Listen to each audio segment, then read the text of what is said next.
The ad was simple. A phone number and 3 words. Exterminator wanted. Urgent. The paper was yellowed and the ink had bled slightly, like it had been waiting too long. My phone call was answered after 1 ring, and the voice on the other end didn't even ask my name. Just the address, the time to be there, and a warning. Show up ready to work, or don't bother. I'd been broke long enough to understand the terms. I arrived at 6 a.m. sharp to a building that didn't match the urgency of the ad. It looked like an old service warehouse, unmarked, unremarkable, and oddly quiet. My boots scuffed against the cracked asphalt, breaking the eerie silence as I approached. The windows were covered, but a dim glow seeped out from the seams of the doorway. I knocked once. The door clicked open immediately, as if I'd triggered it. Inside, the smell of ammonia hit me hard, and the man waiting behind the desk barely glanced up from his clipboard. He was wiry, his face sharp with angles. No introductions, no small talk. He slid a folder toward me. "You'll start today. Read the rules." I opened the folder. There were no forms, just a single sheet of paper with uneven type. Rules for field work at Northern Extermination Services. Rule number 1. Never use the front door of any client's house. Always enter through a side or rear door, no matter what they tell you. Number 2. If a client offers you food or drink, refuse. Do not touch anything that wasn't in your kit. Number 3. You may hear movement in the walls or see something unfamiliar in the corners of your vision. Do not investigate. Number 4. If you encounter an animal or pest that speaks, respond only with, "The house is under service," and leave the room. Number 5. Check all closets, even if the client insists they've already been inspected. Number 6. If the infestation includes unusual nest or eggs, burn them before removal. Do not attempt to save samples. Number 7. Finish the job by sundown, no matter what. And number 8. Never return to the same house twice. I looked up. His eyes locked onto mine, like he was daring me to object. What kind of extermination work is this?" I asked. "Follow the rules," he said simply. "Or quit now. Either way, we don't do second chances." Something about his voice made it clear this wasn't just a scare tactic. But I needed the job, so I gave him a nod. He handed me a jumpsuit, a toolkit, and a list of addresses. "Alright, first job's now out. Don't call me unless it's an emergency. No one does." I pulled up to the house at 7:15 a.m. The neighborhood was quiet. Too much so. No kids, no cars passing, just stillness. The house itself was an old Victorian, the kind with peeling paint and curtains that looked like they haven't moved in decades. I went to the back door, as instructed, even though the front door had a mat that read "Welcome" in cheerful font. The back door creaked open with surprising ease. The air inside was heavy and warm, carrying a faint metallic tang that tickled the back of my throat. I called out, "Exterminator," but nobody answered. My toolkit felt absurdly light as I walked through the narrow hallways. Suffocating in its clutter, stacks of newspapers, cabinets crammed with glass jars, and an old radio crackling static in the corner. And then I saw it. The front door. I hadn't walked far enough for it to make sense. I shouldn't have been anywhere near the front of the house yet. And yet there it stood. The welcome mat was gone, replaced by something that looked like burlap, damp and mottled. I froze. Something scraped softly against the other side of the door, and I felt the air shift as if someone was leaning against it. My first instinct was to reach for the knob, but Rule 1 buzzed in my mind. Never use the front door. The scraping stopped, replaced by a slow, deliberate knock. Who is it? The words came out before I could stop them. No answer came. Just the knock again. And then the silence returned. I backed away, my eyes fixed on the door, until I was sure I couldn't hear anything anymore. I moved deeper into the house, trying to push the incident out of my mind. The infestation seemed typical at first, droppings scattered across the baseboards, tiny holes chewed into the walls. But then I found the kitchen. A plate sat on the table, laden with something resembling meat. I couldn't tell what kind. Its surface glistened, slick and unidentifiable. A glass of water sat next to it, cloudy and speckled with what might have been dirt. I didn't hear anyone enter, but suddenly the client was there, standing in the doorway. She was older, with thin white hair and a lined face that didn't quite match her eyes. "I made this for you," she said. "Oh, I don't eat on the job," I replied. Her face twisted slightly, like I'd broken some unspoken contract. "You're rude, you know that. People like you never last here." She turned sharply and left the room, muttering under her breath. I didn't follow her. Instead, I opened my kit and started laying traps, trying to shake off the encounter.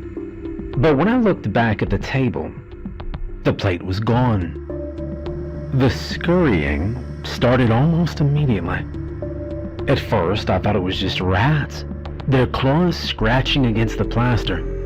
But as I moved through the house, the noises became more erratic, like something large, something with weight, was dragging itself just out of sight. In the living room, I thought I saw a flicker of movement near the baseboard. Just for a second, something small, humanoid, darting too quickly for me to follow. I turned sharply, the toolkit rattling against my side. "Don't investigate," I muttered to myself. "Do not investigate." The sounds didn't stop. I could hear them in the ceiling now, in the vents, above me, below me, everywhere. I moved to the next room, willing myself not to look back. By the time I reached the upper floor of the house, the weight of the rules felt worse. The list wasn't just a warning, it was a constraint. Every instinct screamed at me that these weren't just guidelines for avoiding trouble. They were survival tactics. The hallway stretched longer than it should have, the warped floorboards creaking under my boots. Doors lined either side, all closed, their chipping paint flaking onto the ground. I stopped at the first one on my right, steeling myself as I reached for the knob. Rule 5 was in my mind. Check all closets, even if the client insists they've already been inspected. This wasn't a closet, but I figured the principle applied. The door swung open to reveal a bedroom trapped in time. A floral bedspread lay perfectly smooth on the mattress, dust swirling lazily in the weak light from the window. The air smelled stale, kind of sweet. I checked the walls and corners, but saw no signs of infestation here. Yet the room's stillness felt staged, like something was here. A sound from the closet made me jump, a faint rustling, like fabric being dragged along wood. My stomach churned. The closet was small, no more than a sliding door on the far wall, the kind that shouldn't be able to hold anything big. I took a deep breath, crossed the room, and gripped the edge of the closet door. My fingers trembled slightly as I slid it open. The space inside was empty, except for a single coat hanger swaying gently on its rail. No pests, no nest, nothing. But the rustling sound didn't stop. It was softer now, coming from deeper inside, impossibly deep, considering the closet's visible back wall. I didn't move closer. Instead, I slammed the door shut, turned on my heel, and left the room. As I stepped back into the hallway, I felt something cold brush against the back of my neck. I whipped around, heart pounding, but the air was still. The bedroom door, however, was no longer open. It had swung shut behind me, its handle rattling slightly, as if it had been pushed. I pressed on, keeping my mind focused on the task.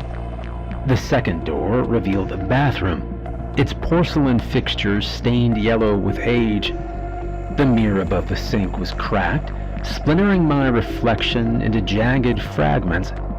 I avoided looking at it directly, my hands working mechanically as I placed traps along the edges of the room. The vent above the shower gurgled once, then fell silent. I didn't stay long. The third door led to another bedroom, but this one was different. The bed had been stripped bare, its mattress propped up along the wall. The floor was scattered with debris, splintered wood, bits of insulation, and a thick layer of something sticky that clung to my boots as I stepped inside. The walls were lined with holes, some no bigger than a coin, others large enough to fit a whole fist. I knelt to inspect one, careful not to get too close. The interior of the hole seemed to pulse, almost like it was breathing. A faint clicking sound echoed from somewhere inside, and it grew louder as I leaned closer. My skin crawled, and I pulled back sharply, my boot slipping slightly in the sticky muck on the floor. I needed to burn these nests, I thought. Rule 6 was clear. If the infestation includes unusual nests or eggs, burn them before removal. But the kit I'd been given didn't include anything for burning. No lighter, no accelerant, just the usual traps and sprays. I almost got frustrated, but I knew better than to improvise. I'd finish what I could and report back to the man who'd hired me. He hadn't struck me as the type to appreciate excuses, but I wasn't about to break a rule I didn't fully understand. As I exited the bedroom, a sudden thud went through the house. It was low and heavy, like something massive had just landed below me. The entire floor seemed to vibrate. I hesitated at the top of the stairs, looking down. The living room was shrouded in dim light, its furniture casting shadows across the room. I did not want to go back down. Whatever had caused the noise, I was certain it wasn't a normal bug, but I couldn't stay upstairs forever either. Gripping the railing tightly, I descended slowly, my ears listening for any hint of movement. At the bottom of the stairs, the air felt different, smelled different. The kitchen light flickered as I passed, the bulb buzzing faintly. I looked forward, ignoring the faint scuttling sounds coming from the baseboards. I'd just reached the living room when I heard a voice. "Why didn't you check it?" I froze. The voice was low and raspy. It sounded impatient. It came from somewhere behind me. But when I turned, there was nothing there. Just the same kitchen. Who's there?" I called out. Silence. Then after a beat, the voice came again. "You forgot one." It wasn't possible. I'd been alone in the house the whole time. The old woman hadn't reappeared since our brief encounter in the kitchen, and the voice did not sound like hers. It was wrong. Too layered. I backed into the living room, my eyes looking around the space. The sofa loomed large in the center, its faded upholstery worn with age. The television screen was dark, but the reflection on its surface made me nervous. There was someone sitting in the armchair. The figure was barely visible, just a faint outline of a body, but the longer I stared, the clearer it became. It wasn't human, and it was just sitting there, waiting. I blinked, and it was gone. I stumbled back, nearly tripping over the edge of the rug. My toolkit fell from my hands, the contents spilling across the floor. I scrambled to gather my tools, my hands shaking as I stuffed them back into the case. When I looked up again, the armchair was empty, its seat cushion indented, as if something had just been sitting there. I needed to get out. I didn't care if the job was unfinished. No amount of money was worth staying in this place any longer. The rules didn't say anything about leaving early after all. I rose to my feet, my knees unsteady, and I made my way toward the back door. The air grew colder as I approached, each step feeling heavier than the last. When I reached the door, I grabbed the knob and twisted, but it wouldn't budge. I tried again, harder this time, but it was like the metal had fused in place. I turned to head for the side door, but the hallway leading to it was gone. In its place was a solid wall of peeling wallpaper, the faint outline of a doorway visible beneath the layers. No. The rules spun in my mind, their words blurring together. Finish the job by sundown. Never return to the same house twice. But what happens if I can't leave? The sound of scurrying returned, louder now. It came from all around me, filling the walls, the ceiling, even the floor beneath my boots. I backed into the living room, my head darting in every direction as the noises closed in. I needed a plan, something, anything to regain control. The toolkit was my only anchor, the only semblance of normalcy in this nightmare. I dropped to my knees and opened it again, pulling out the strongest pesticide I could find. It wouldn't stop whatever this was, but maybe it'd buy me some time. The rustling grew louder, and then, without warning, it just stopped. The silence was deafening. I stayed crouched on the floor, my fingers clenched tightly around the spray can. When I finally stood, the house seemed different. I glanced at the armchair, half expecting to see that figure again, but it was still empty. And then I heard it, a soft, wet sound, like something being dragged across the floor. It came from behind me. I didn't turn around. I couldn't. My body was frozen in place, but the sound grew louder until it was directly behind me. A voice whispered in my ear, "You didn't follow the rules." I stumbled forward, nearly dropping the spray can. The voice wasn't just near me, it was like it was inside my head. My legs felt like lead, but I forced myself to move. The only thought in my mind was to get away.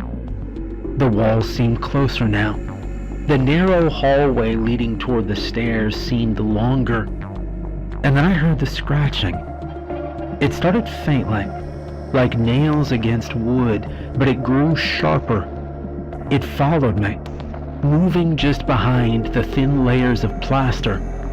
Whatever was inside the walls wasn't bothering to hide anymore. I turned the corner to face the stairs, and there it was again.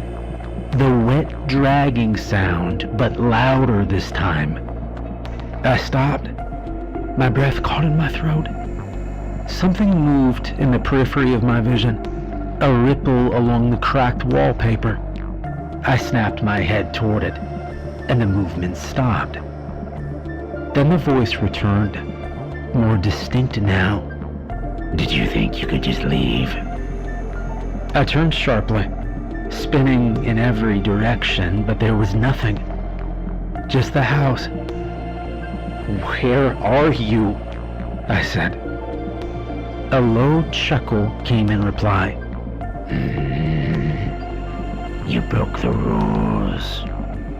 I ran for the stairs, my boots pounding against the warped wood. The sound of scratching erupted all around me, as if the house itself was coming alive. Something slammed into the wall beside me, hard enough to rattle the picture frames. I didn't stop to look. The staircase felt endless, and when I finally reached the upper floor, the air was colder. The hallway I just walked through earlier was warped and distorted, the doors now leaning at odd angles. I needed to focus. There were still rules I hadn't broken, rules that might save me. Rule number 7, finish the job by sundown. I looked towards the windows, but they were dark, their glass obscured by something thick and oily. I had no way of knowing how much time had passed, but I couldn't let myself stop. I forced myself to check the remaining doors, one by one. The first room was a bathroom, the fixtures rusted and warped beyond recognition. The second was an empty nursery, the wallpaper peeling in long, jagged strips. I almost didn't open the closet, but the memory of the voice drove me forward. The closet was empty, thank God, just like before, but I swore I felt something cold brush past my hand as I closed it. The third room was locked. I jiggled the handle, but it wouldn't budge. I took a step back, scanning the door for any sign of damage, when I noticed something strange. The floor around the door frame was wet, the wood dark and swollen. A faint dripping sound came from the other side, steady and rhythmic. I hesitated. Rule 3 was clear. Do not investigate. But the rules hadn't accounted for something like this, something blocking my only way forward. The voice returned. You're wasting time. The dripping sound stopped. I didn't realize I was holding my breath until the air escaped me in a shaky exhale. I reached into my toolkit and pulled out the crowbar. The heavy weight of it in my hand was comforting, even if I had no idea what I was up against. With a grunt, I jammed the metal edge into the door frame and pried it loose. The wood groaned in protest, splinters flying as the lock gave way. The door swung open, and the smell hit me immediately. Rot and mildew. The room beyond was dark, but as my eyes adjusted, I realized I wasn't looking at a room at all. It was a tunnel. The walls were jagged, made of dirt and stone, with wooden beams supporting the structure. The floor sloped downward, disappearing into the darkness. I hesitated, gripping the crowbar tightly. I didn't want to go in, but the voice came back. It coaxed me forward. You're almost there, the voice said, and then I stepped inside. The tunnel was colder than the rest of the house, the air damp and suffocating. My boots squelched against the wet ground as I moved deeper, the dim light from the hallway fading behind me. I don't know how long I walked, but the tunnel seemed endless. My legs ached, and my grip on the crowbar was slick with sweat. Just as I was about to turn back, the walls widened, opening into a cavernous space. The room was massive, its walls covered in strange, pulsating things. They glowed faintly, casting the space in an eerie, sick light. In the center of the room was a pile of objects, bones, torn fabric, and pieces of furniture that looked like they'd been dragged from the house above. And standing over it all was something terrifying. It turned toward me, its movements jerky and unnatural. I froze. This house is under service, I said. The creature stopped. For a moment, the room was silent.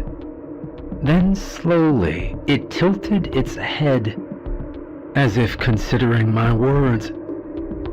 And then it lunged at me. I barely had time to react. I swung the crowbar wildly, the metal connecting with a sickening crunch. It let out a shriek, staggering backward, and I took that opportunity to run. I didn't look back. The tunnel seemed to stretch forever, but I forced myself forward. The sound of the creature behind me was deafening, its limbs scraping against the walls as it got closer.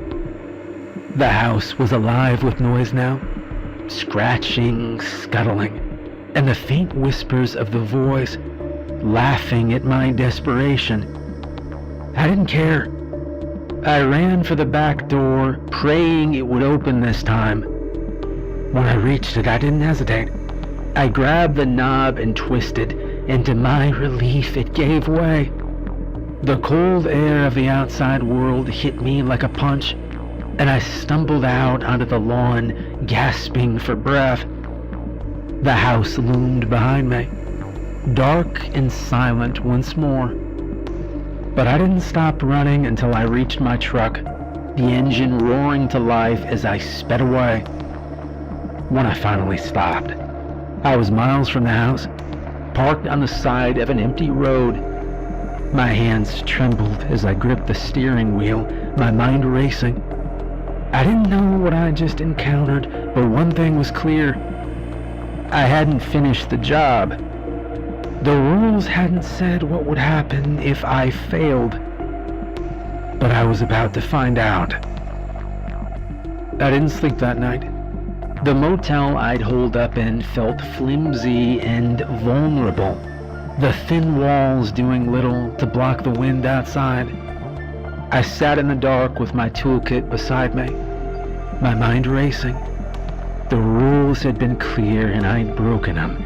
I'd left the job unfinished. It was nearly dawn when my phone buzzed. The number was unlisted. I didn't want to answer, but something deep inside me compelled me to. My hand shook as I pressed the screen to my ear. You didn't finish, the voice said, low and gravelly.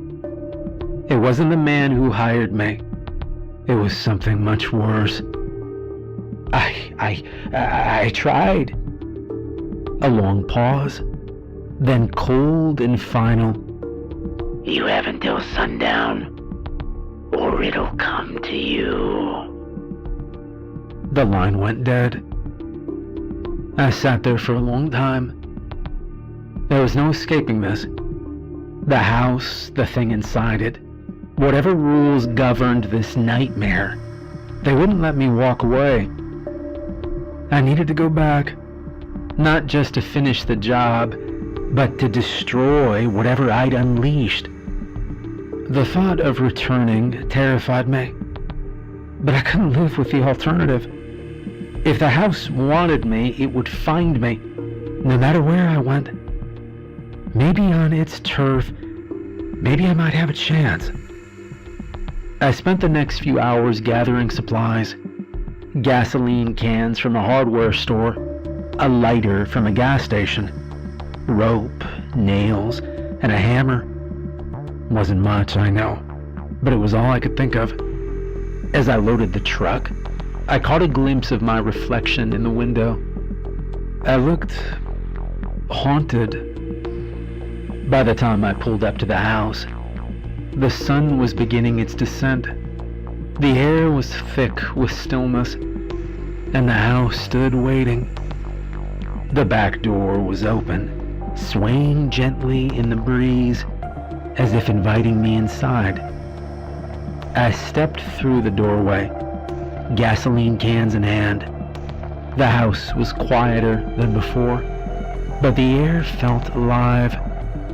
The same heavy scent of decay was there, stronger now. The rules played in my mind like a mantra. Never use the front door, refuse all food and drink, don't investigate sounds, finish by sundown. This time I wouldn't break a single one. I started in the kitchen, splashing gasoline across the floor and over the counters. The liquid pooled around the legs of the table and chairs, soaking into the warped wood. As I moved through the house, the scurrying in the walls returned, louder and more frantic. It didn't matter. I wasn't here to investigate. The living room came next.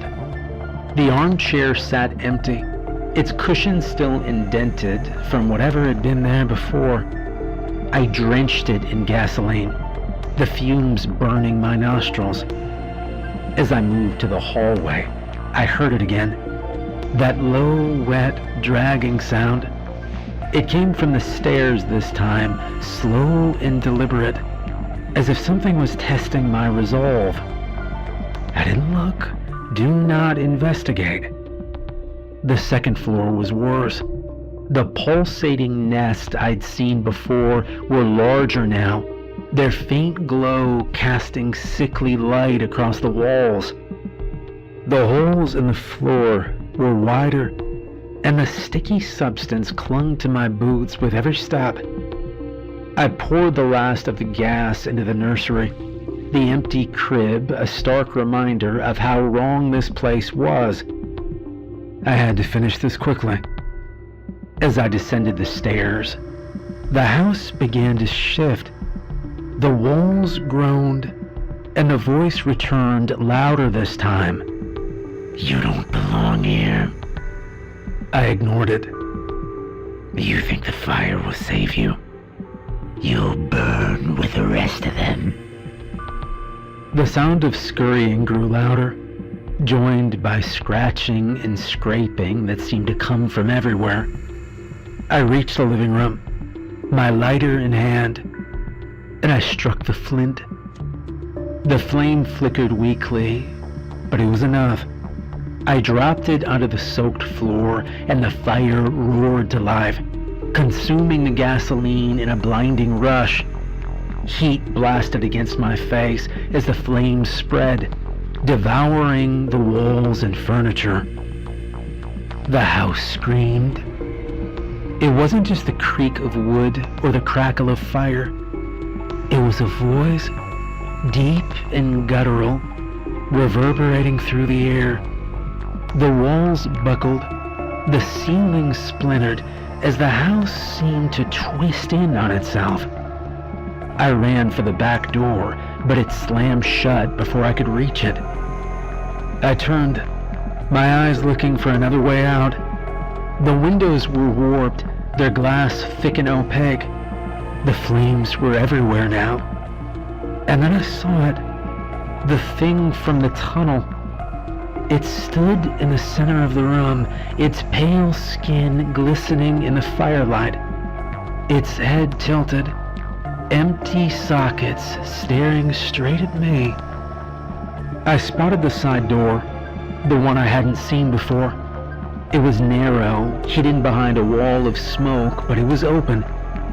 I bolted for it, the creature right behind me. As I burst into the cool night air, the house groaned one final time. The roof caved in, sending a plume of sparks and ash into the sky. I stumbled onto the grass, gasping for breath as the flames consumed everything. I watched the house burn, the heat warming my skin even from a distance. The screams faded, replaced by the crackle of fire and the distant wail of sirens. It was over. The next morning, I returned to the office. The wiry man behind the desk didn't look up as I entered. "You survived," he said flatly. "Barely," I replied. He slid a folder toward me, identical to the one he'd given me on my first day. "Well, what'd you learn?" I stared at him, my mind racing. I wanted to scream, to demand answers, but I knew it wouldn't matter. Instead, I picked up the folder and opened it. Inside was a new set of rules. I closed it without reading. "I quit," I said. The man looked up then, his expression unreadable. For a moment, I thought he might argue, but instead, he just nodded. As I walked out of the office, I didn't know what I'd been a part of, and I didn't care.